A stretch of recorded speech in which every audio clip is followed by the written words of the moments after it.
Milí diváci, vítejte u sledování záznamu středního triatlonu Doximen 2012, který 11. srpna uspořádal e-triatlon tým v kempu Borní na Máchově jezeře.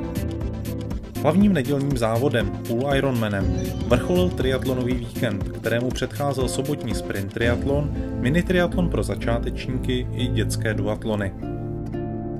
Nedělní závod na distancích 1,9 km plavání, 90 km kolo a 21 km běh se stal soubojem 3 mužů, českých triatlonových stálic Petra Vabrouška a Jaroslava Brindy, se kterými letos držel krok Tomáš Mika z domácího e-triatlon týmu.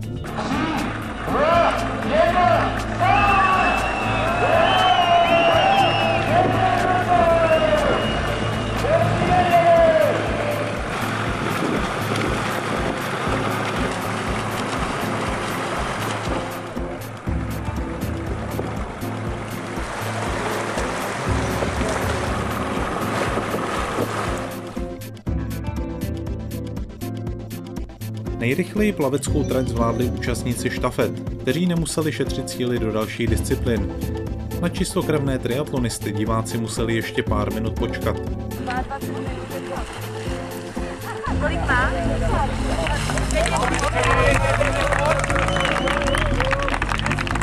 Nejrychlejším triatlonovým plavcem byl Petr Lefelmann, těsně následovaný Jardou Brindou, Lukášem Slatinským a Tomášem Mikou.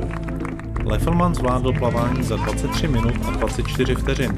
Skupina pronásledovatelů na něj ztrácela přibližně půl minuty.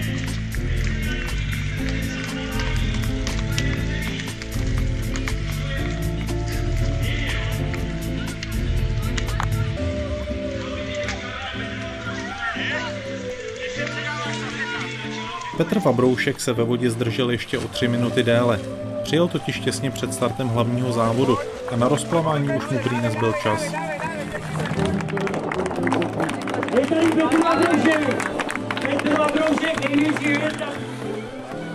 A ani příprava v depu se mu příliš nezdařila. Tam zjistil, že nemá vrchní díl dresu.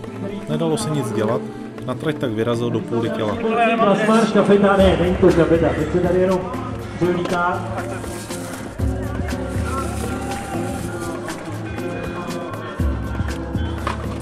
...57 to byl Petr Veselý, máme tady další štafetu z e-sportu. Radka skáče na kolo.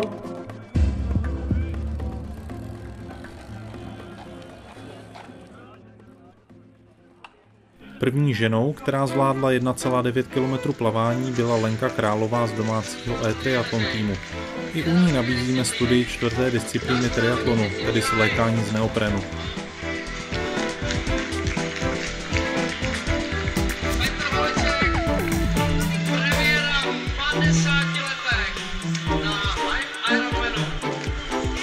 Její soupeřky, sestry Kateřina a Ivana Loubkovi z Cyklorenovy Cvikov, měly po plavání 4minutovou a 6minutovou ztrátu, kterou už ani jedna nedokázali stáhnout.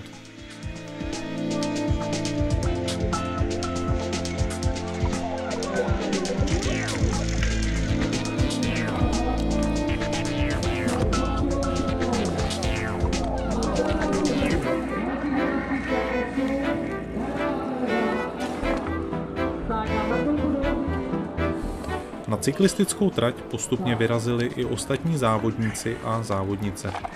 Byly jich bezmála 200. Závodníky čekaly 3 okruhy po 30 kilometrech okolí Máchova jezera, celkem tedy 90 kilometrů. Na špici se za velmi krátkou dobu vypracoval Jarda Brinda, který snadno předjel prvního plavce Lefelmana.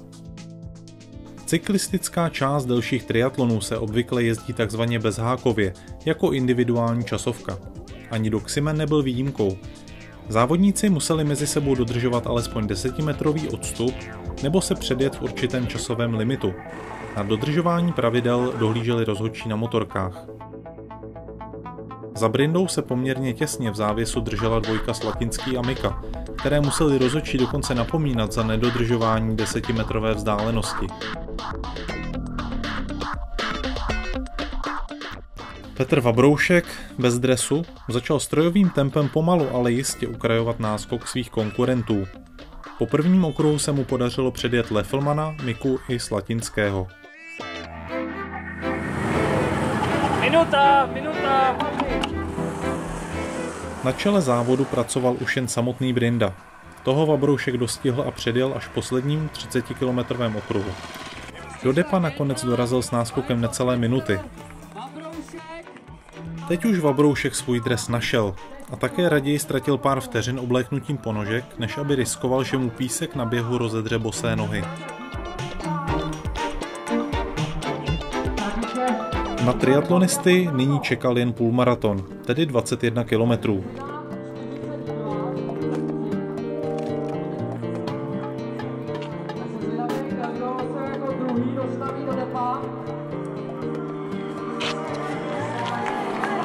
Takže Petr Vabroušek už je v cíli a máme tady dalšího závodníka.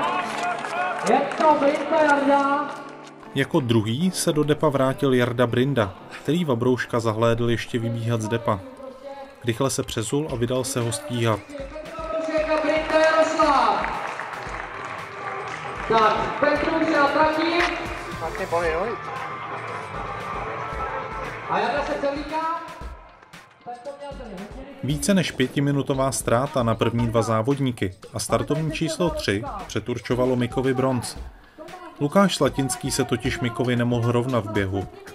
Jak sami vidíte, extrémně rychlé depo a Mika plný sil vyráží do běžecké části stíhat Brindu a Vabrouška. Se třetím místem se totiž nehodlal smířit.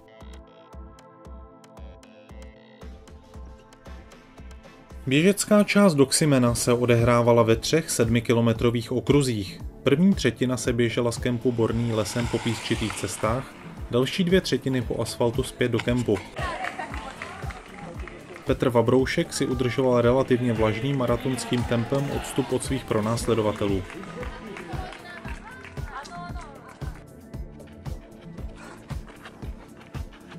Především od Jardy Brindy, který zde předbíhá okolo první ženu Lenku Královou.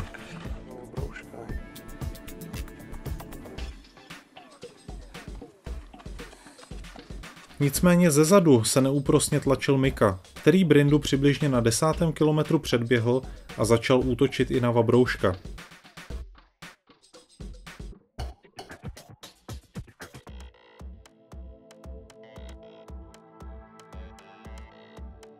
Dostihnout nejlepšího českého triatlonistu se mu ale nepodařilo.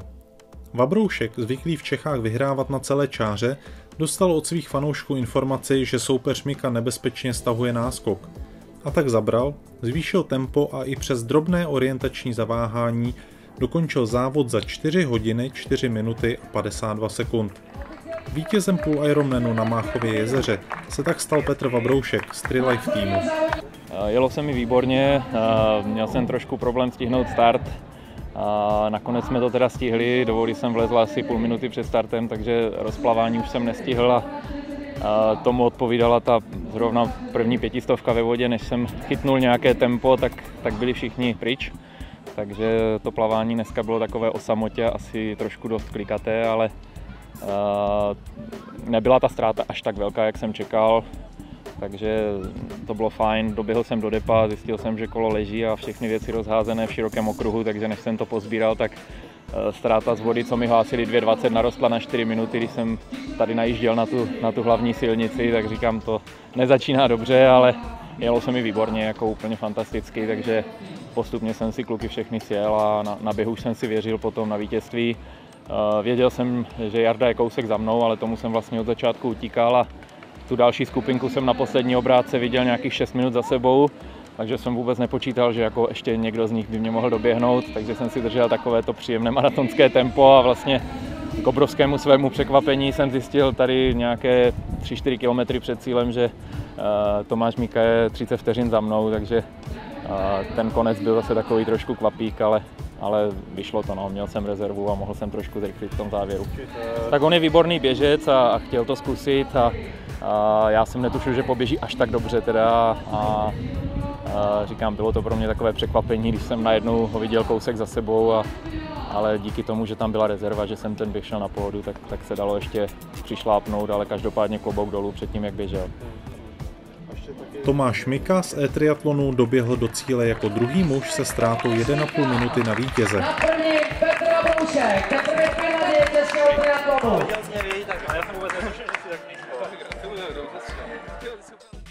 Dneska jsem měl dobrý den, jako všechny disciplíny mi vyšly, takže jsem jako spokojený i s během závěrečným. Jo, voda trošku špinavá, klasika, malinko vlny, ale vylízal jsem vlastně před vítězem, takže vlastně plavání problém není, když vítěz jde za mnou, ne. Já jako vždycky bohužel musím jet jako s někým, aby mi trošku diktoval tempo, jak ještě nemám úplně jako zkušenosti s tím dlouhým triatlonem, že neumím si nastavit takový tempo, který mi vyhovuje, takže rád si nechávám jako diktovat tempo. Defekt, takže jsem trošku už se obával, že na domácích závodech mám smůlu, ale dneska jsem aspoň potvrdil, jako, že v té špičce jako trošku směřuju, takže jsem spokojený.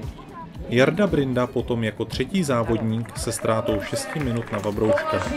A Jaroslav Brinda. Každopádně se mi dobře plavalo, zase po delší době, když já to s tím plaváním moc nepřeháním. Na kole jsem věděl, že je potřeba trošku zabrat a jel jsem opravdu výborně. Petr Vabroušek mě dojel až ve třetím kole, takže i to jsem spokojený. Jel jsem si to svoje, dodržoval jsem stejný tempo, najížděl jsem na svoje soupeře, takže do depa jsem si přivez asi 5,5 minuty náskoku na ty za mnou a běžecká část, myslím si, že jsem běžel na svý poměry hodně dobře, věřil, nebo spíš jsem čekal, že tam bude mě dobíhat Tomáš Mika se Slatinským, ale asi mě dobíhal jen Tomáš Mika, pak mě předbíhal, což nebyl jsem úplně nadšený z toho, co tam předvedl. Nicméně dneska jsem opravdu spokojený a odsejpalo to docela rychle, ani jsem se nějak moc netrápil, takže s tím výsledkem jsem spokojený. Slíbil jsem to babičce, že budu na obou dvou závodech na bedně, tak jsem včera vyhrál, dneska jsem byl třetí a takže ji můžu odvízt zase nějaký poznatky ze závodu. První ženou závodu se stala systémem start-cíl Lenka Králová, také z domácího e-triatlonu. Mně strašně došlo na posledním kole běhu. 5 kilometrů před cílem, ale dobrý. Trénuju v e-triatlonu s e-triatlonem a mám trenéra Lukáše Grubela. Každý den, no. Ale mě to baví, je to fajn. Takový tedy byl Doximen 2012, ve kterém na 200 borců zvládlo uplavat 1,9 km, na kole ujet 90 km a uběhnout půlmaraton. U sledování dalších záznamů z triatlonových klání se budeme těšit na shledanou.